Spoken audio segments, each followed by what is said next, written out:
1971 سے آنورڈز آج تک اگر ہم دیکھیں تو جب بھی انڈیا میں الیکشنز ہونے ہوتے ہیں، انڈیا پاکستان میں کوئی نہ کوئی ایڈونچرزم کرنے کی ضرور کوشش کرتا ہے۔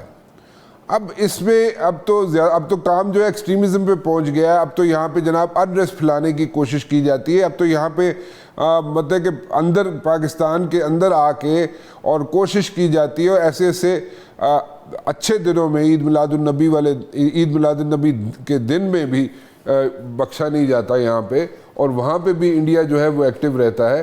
سو اس کو کیسے ہم لوگ مینج کر سکتے ہیں ان دا ڈیز ٹو کم، اور یہ موڈی کوئی اس کو سمجھ آ سکتی ہے، یا ہم پھر پلو ٹاک کی طرف ہی چلیں، اس کی باتیں سننا شروع کر دیں؟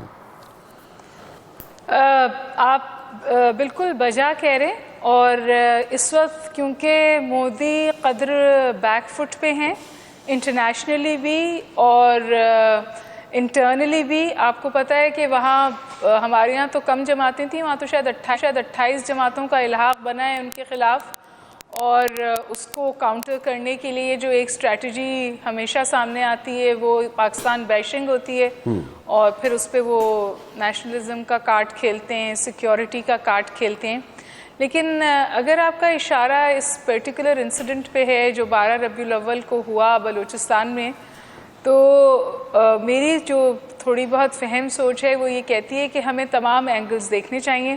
انڈیا کی انوالومنٹ کو ڈینائی نہیں کیا جا سکتا، بالخصوص اس لیے کہ ایک ٹویٹر ہینڈل ہے وچ از نون کہ وہ اس کو رن کرتی ہے، وہاں پر اس کی ذمہ داری لی گئی ہے۔ لیکن میرا خیال ہے کہ اور بھی بہت سارے عوامل ہیں جن کو دیکھنا چاہیے۔ For example ISIS، for example India اب ایسٹرن بارڈر ہمارے خلاف استعمال نہیں کرتا۔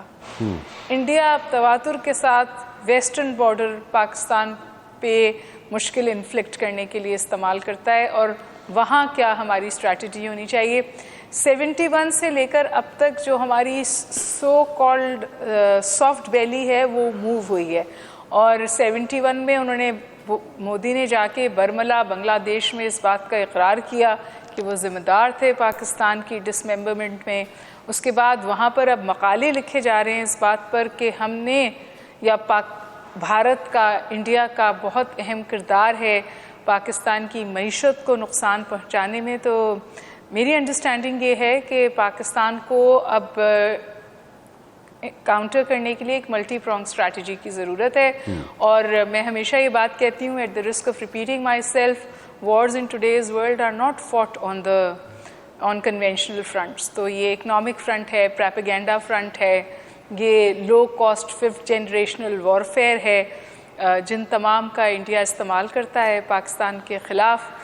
پاکستان ان واحد کنٹریز میں سے ایک ہے جس نے وار آن ٹیرر کو خود لڑا اور اپنے وسائل سے، اپنی اسٹریٹجی سے اس کو ان سم ویز کنٹرول بھی کیا، لیکن ہم اس ٹریپ سے باہر نہیں نکل پا رہے ہیں۔ امریکہ نے تو ون فائن ڈے جب افغانستان سے ایگزٹ کیا تو اس نے یہ فیصلہ کیا کہ جی اب ٹیررزم ٹاپ پرائیورٹی نہیں ہے، اب ٹاپ پرائیورٹی رشیا ہے، اور اب ٹاپ پرائیورٹی چائنا ہے، اور اس کو کاؤنٹر کرنے کے لیے انہوں نے ایک کیلنڈر بیسڈ ایگزٹ کیا، کنڈیشن بیسڈ ایگزٹ نہیں کیا۔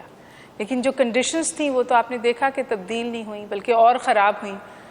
the Ghani government came down as a house of cards، اور طالبان نے جو وعدے دوحہ میں کیے تھے ان میں سے اکثر پھر وہ پورے نہیں اترے۔ ویمن رائٹس تو ایک طرف ہے، لیکن انہوں نے کہا تھا کہ ہم اپنی زمین نہیں استعمال ہونے دیں گے کسی اور ملک کے خلاف۔ پاکستان کے خلاف افغانستان کی زمین مستقل استعمال ہوتی ہے، اور وہاں انڈیا جو ہے وہ اس اسٹریٹجک ونربلٹی کو بخوبی استعمال کرتا ہے۔ تو جہاں پاکستان کو اپنے تعلقات انڈیا سے دیکھنے ہیں اور وہاں رسپانس میکینزمز کے بارے میں بات کرنی ہے، آئی تھنک ہمیں افغانستان کے ساتھ بھی تعلقات کو دیکھنا ہے، وہاں پہ بھی ڈیفیکلٹ کانورسیشنز کرنی ہے، اور ہم نے کوشش بھی کی ہے اور اب پبلکلی اس بات کے بارے میں کہا بھی ہے۔ اگر افغانستان وہ اسپیس پرووائڈ نہ کرے تو پھر یہ کرنا اتنا آسان نہیں ہو سکتا۔ آپ دیکھیں گے ورلڈ کپ 2023 کی سب سے بڑی کوریج صرف سنو نیوز پر، اور چینل کو ابھی سبسکرائب کیجئے۔